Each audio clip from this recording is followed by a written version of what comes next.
दोस्तों, इस कहानी में आपको यही बताना चाहती हूँ कि इंसान की कौन कौन सी गलतियाँ हैं तो इंसान को बर्बाद कर देती हैं। अपनी बर्बादी का अगर कारण पता चल जाए तो हम अपने जीवन को बहुत सुखमय बना सकते हैं। बहुत समय पहले की बात है, एक नगर में एक धनी सेठ रहा करता था। सेठ के पास सभी प्रकार की सुख सुविधाएं थीं, लेकिन उसकी कोई संतान नहीं थी। संतान के दुख में वो हमेशा चिंतित रहता। फिर एक दिन उसे पता चला कि उसकी पत्नी गर्भवती है। उसने अपनी पत्नी का खूब ख्याल रखा। एक दिन उसके घर एक पुत्र का जन्म हुआ। सेठ पुत्र के जन्म पर बहुत प्रसन्न था। उसने पूरे नगर में मिठाई बंटवाई और उसके लालन पालन में कोई भी कमी नहीं छोड़ी। देखते देखते उसका पुत्र बड़ा हो गया। फिर सेठ ने अपने पुत्र को गुरुकुल भेजने का निर्णय लिया ताकि वो पढ़ लिख कर एक विद्वान बन सके। अभी उसके पुत्र की उम्र ज़्यादा नहीं थी, लेकिन उसने छोटी सी उम्र में अपने बेटे को शिक्षा ग्रहण करने के लिए गुरुकुल भेज दिया। गुरुकुल में वह बालक अच्छे से शिक्षा ग्रहण कर रहा था। अपने गुरु की आज्ञा का पालन करता वह बालक धीरे धीरे वहाँ सबसे होनहार विद्यार्थी बन गया। गुरुकुल में उस बालक ने सारे वेद पुराण और शास्त्रों का अध्ययन किया और बड़ा विद्वान बन गया। लेकिन वो कहते हैं ना कि समय कब बदल जाए किसी को नहीं पता होता। ऐसे ही एक दिन प्राकृतिक आपदा की वजह से माता पिता की मृत्यु हो गई, और जब उसके माता पिता की मृत्यु हुई तब उस बालक की शिक्षा पूर्ण नहीं हुई थी। और जब बालक ने ये खबर सुनी कि उसके माता पिता इस दुनिया में नहीं रहे तो उसका सब कुछ बर्बाद हो गया। तो उस बालक का सांसारिक मोह माया से मन हट गया। उसके बाद उस बालक ने निश्चय किया कि वह गुरुकुल से शिक्षा पूर्ण करने के बाद अपना संपूर्ण जीवन लोगों की भलाई में ही व्यतीत करेगा। फिर जब वह बालक की शिक्षा पूर्ण हो गई, उसके बाद वह बालक सन्यासी बन गया और सांसारिक वस्तुओं से दूर हिमालय के जंगल में चला गया। जंगल में जाकर उसने वहां लंबे समय तक तपस्या की। तपस्या पूर्ण होने के बाद वह सन्यासी बन गया और लोगों को शिक्षा देना आरंभ कर दिया। समय के साथ साथ उस सन्यासी की चर्चा चारों तरफ होने लगी। दूर दूर से लोग उसके पास शिक्षा ग्रहण करने आने लगे। बहुत से लोग उसके पास अपनी समस्याओं का समाधान खोजने के लिए भी आने लगे। सन्यासी सभी लोगों की समस्या बड़ी आसानी से सुलझा देता, जिस वजह से पूरे राज्य में मशहूर हो गया। लेकिन जिस नगर में वो रहता था उस नगर का राजा एक क्रूर व्यक्ति था। जब राजा को उस सन्यासी के बारे में पता चला तो उसने सन्यासी से मिलने का निश्चय किया। अगली सुबह को राजा अपने महल से निकलकर उस सन्यासी से मिलने के लिए गया। फिर वो उसकी कुटिया पर पहुंच गया। वहां जाकर राजा ने सन्यासी को देखा तो वह देखता ही रह गया। उनके चेहरे पर एक अलग ही तेज था। जब वह सन्यासी के पास पहुंचा तो उसे एक अपार शांति का अनुभव हुआ और राजा ने उस सन्यासी को प्रणाम किया और वहीं पास में बैठ गया। उससे वार्तालाप करने लगा।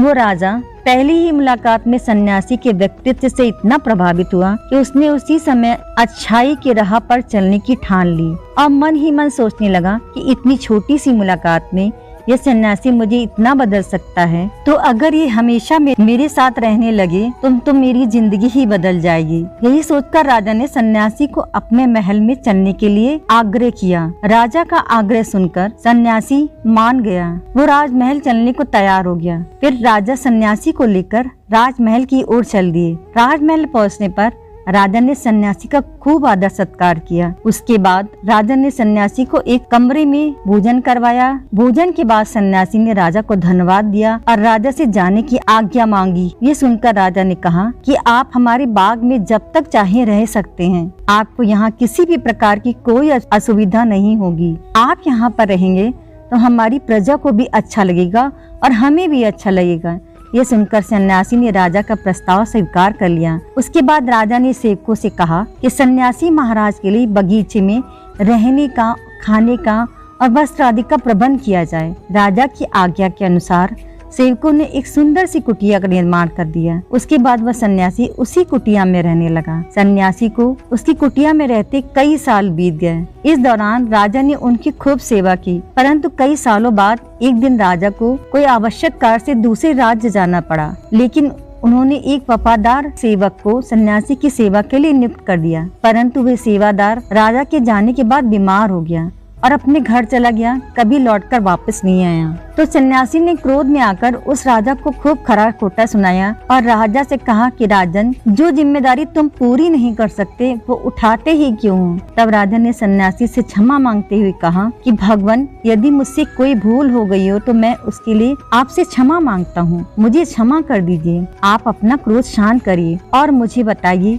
कि आखिर हुआ क्या है। यह सुनकर उस सन्यासी ने कहा, तुम्हारे जाने के बाद मुझे यहाँ किसी ने भोजन नहीं दिया, मैं बहुत दिनों तक भूखा ही रहा। मुझे यहाँ आकर किसी ने पूछा तक नहीं कि मैं किस हाल में हूँ। यह सुनकर राजा ने सन्यासी से माफी मांगी और कहा, भगवान, आज के बाद ऐसी कोई गलती नहीं होगी। फिर थोड़ी देर बाद सब कुछ शांत हो गया। जब राजा और सन्यासी के बीच का वार्तालाप हो रहा था तो रानी यह वार्तालाप चुपचाप सुन रही थी और सब कुछ देख रही थी। उसके बाद राजा ने उस सन्यासी को कभी भी कोई शिकायत का मौका नहीं दिया, उनकी खूब सेवा की। परंतु कुछ दिन बाद राजा को फिर किसी आवश्यक कार्य से अपने राज्य से बाहर जाना पड़ा। लेकिन इस बार राजा ने राज्य से बाहर जाने के पहले अपनी रानी से कहा, जब तक मैं नहीं आऊं तब तक आप सन्यासी की देखभाल करेंगी। ये सुनकर रानी ने कहा, जी महाराज, आप निश्चिंत होकर जाइए, मैं सन्यासी महाराज की अच्छे से देखभाल करूंगी। उसके बाद रानी हर रोज भोजन बनाकर सन्यासी महाराज को भेज देती थी। लेकिन एक दिन रानी नहाने चली गई, सन्यासी को भोजन देना भूल गई। तब सन्यासी ने काफी देर तक भोजन का इंतजार किया,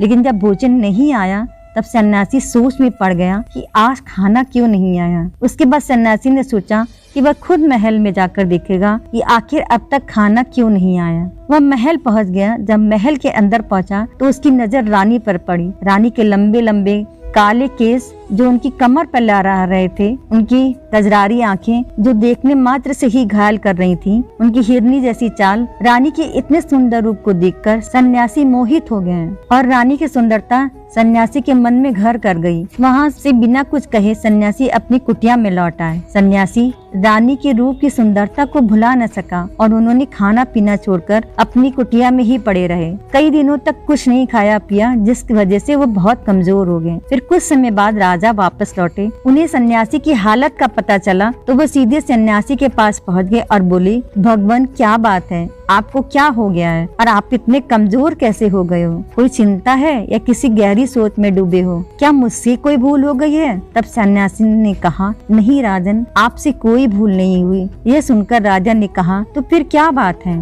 आप मुझे बताइए, मैं आपकी परेशानी दूर करूंगा। ये सुनकर सन्यासी ने राजा से कहा, राजन, मैं आपकी रानी की अद्भुत सुंदरता को देखकर उसकी सुंदरता के फेर में आ गया हूँ। अब मैं रानी के बिना जिंदा नहीं रह सकता। ये सुनकर राजा बहुत हैरान हो गया। कुछ देर सोचने के बाद राजा ने उस सन्यासी से कहा, मैं आपको अपनी रानी दे दूंगा। ये सुनकर सन्यासी बहुत खुश हुआ। फिर राजा सन्यासी को लेकर महल चले गए। तब राजा और सन्यासी महल पहुँचे तो उस दिन रानी ने बहुत सुंदर वस्त्र और गहने पहने हुए थे। फिर राजा रानी के पास पहुँचे और राजा ने रानी से कहा कि आपको सन्यासी की मदद करनी चाहिए, वह बहुत कमजोर हो गए हैं। मैं नहीं चाहता कि किसी ज्ञानी पुरुष की हत्या का कलंक मेरे सर पर लगे। उसके बाद राजा ने रानी को पूरी बात समझाई और ये भी कहा, यह पाप मैं अपने सर पर नहीं लेना चाहता।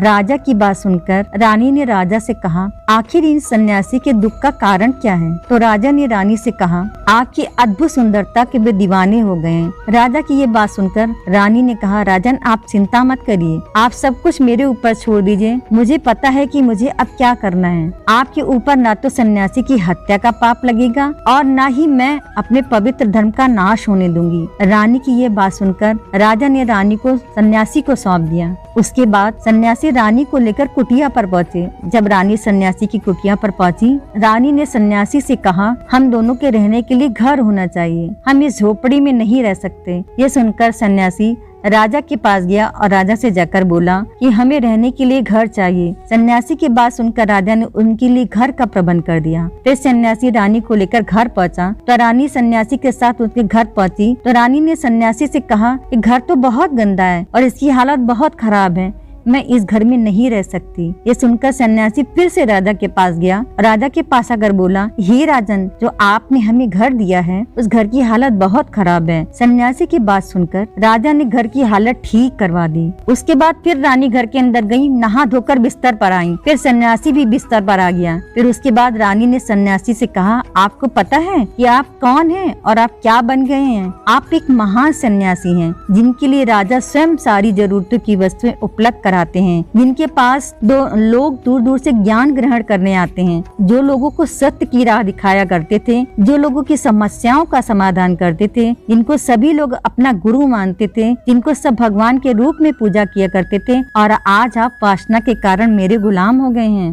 रानी की यह बात सुनकर उस सन्यासी को एक झटका लगा और उसे महसूस हुआ कि वह तो एक सन्यासी है, वे सब क्या कर रहा है। वह तो सारी सुख सुविधाओं को छोड़कर शांति की तलाश में जंगलों में चला गया था। सन्यासी जोर जोर से रोने लगा और चिल्लाने लगा। रानी से कहने लगा, मुझे क्षमा कर दीजिए महारानी, मैं ये क्या करने जा रहा था। मैं अभी आपको राजा को सौंप कर आता हूँ। सन्यासी की बात सुनकर रानी ने सन्यासी से प्रश्न किया कि महाराज, मेरे मन में एक प्रश्न उठ रहा है, कृपया मेरे प्रश्न का उत्तर दीजिए। रानी की बात सुनकर सन्यासी ने पूछा, तुम्हारा क्या प्रश्न है? फिर रानी ने कहा, जब आपको उस दिन भोजन नहीं मिला तो आप बहुत क्रोधित हो गए थे। मैंने आपका ये रूप पहली बार देखा, तभी से मैं आपके व्यवहार में परिवर्तन महसूस कर रही हूँ। ऐसा क्यों हुआ महाराज? आखिर आपको इतना क्रोध क्यों आया? रानी की बात सुनकर सन्यासी ने रानी को समझाया, जब मैं जंगल में था तो मुझे समय पर भोजन नहीं मिलता था, लेकिन जब मैं महल में आया, महल में आने के बाद मुझे सारी सुख सुविधाएं मिली। फिर मैं इन्हीं सुख सुविधाओं के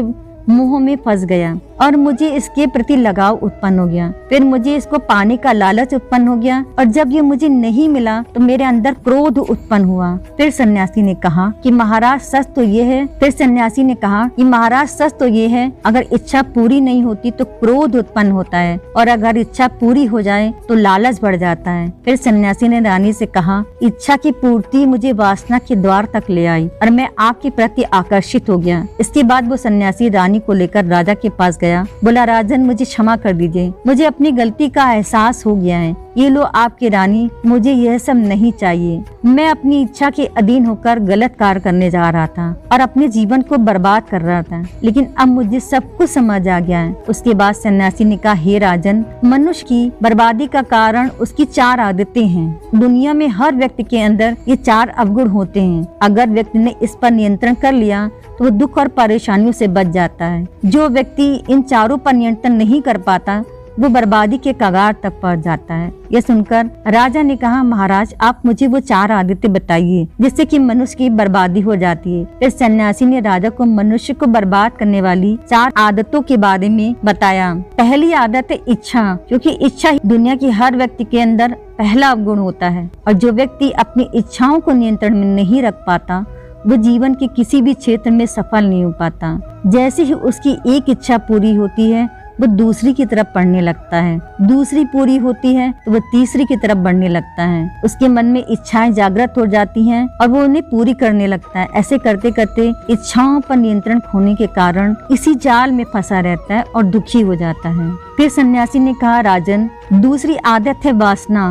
वासना का जन्म हमारे मन में उठने वाली इच्छाओं से ही होता है। जिस प्रकार इच्छा का कोई अंत नहीं होता, वैसे ही मनुष्य वासना के जाल में फंसता चला जाता है। मनुष्य को कुछ भी नजर नहीं आता। आज तक जितनी भी लड़ाइयाँ हुई हैं, उनका सबसे बड़ा कारण स्त्री को पाने की इच्छा ही है। स्त्री के प्रेम में होकर राजा महाराजाओं ने आज से पहले बहुत सारे युद्ध किए। ईश्वर ने तो स्त्री की उत्पत्ति इस संसार को बढ़ाने के लिए की है, लेकिन आजकल लोगों ने इसे अपनी वासना का शिकार बना लिया है। तीसरी आदत है क्रोध, क्योंकि जब मनुष्य की वासना की पूर्ति नहीं होती तो उसके अंदर क्रोध उत्पन्न हो जाता है। जब व्यक्ति को क्रोध आता है, उसे अपने पर नियंत्रण नहीं होता, फिर वो क्रोध में आकर बहुत सारे गलत निर्णय ले लेता है, गालियां निकालता है और जब उसका क्रोध शांत होता है तो उसे अपनी गलती का एहसास होता है लेकिन तब तक सब कुछ बर्बाद हो चुका होता है। फिर सन्यासी कहते हैं, राजन, मनुष्य को बर्बाद करने वाली चौथी आदत है लालच। राजन, लालच का फल सदैव बुरा होता है। लालच में पड़कर हम बहुत लोगों का बुरा कर देते हैं। हर मनुष्य के जीवन में कभी न कभी ऐसा समय जरूर आता है जब वो लालच कर बैठता है और अधिक पाने की लालसा में वो कुछ ऐसा कर बैठता है जिससे जो उसके पास था उसे भी गंवा देता है। क्योंकि जैसे ही व्यक्ति की इच्छा पूरी होती है उसका लालच बढ़ जाता है और उसके मन में कई इच्छाएं जन्म लेने लगती हैं। जो लालच करता है वो कामयाबी से कोसों दूर हो जाता है। अगर वो समय रहते लालच को त्याग दे और उसके पैर में ना पड़े तो हम एक सफल व्यक्ति अवश्य बन सकते हैं। फिर अंत में सन्यासी कहते हैं कि अगर मनुष्य 4 बुरी आदतों को छोड़ देता है तो उसे जीवन में सफल होने से कोई नहीं रोक सकता। जो इन आदतों को नहीं छोड़ता है उसे जीवन में बर्बाद होने से कोई नहीं रोक सकता। मैं एक सन्यासी होकर लालच में फंस गया तो सामान्य मनुष्य भी इससे नहीं बच सकता। इसलिए राजन, मनुष्यों को इन आदतों से हमेशा बचना चाहिए। तो दोस्तों, कैसी लगी आपको ये स्टोरी?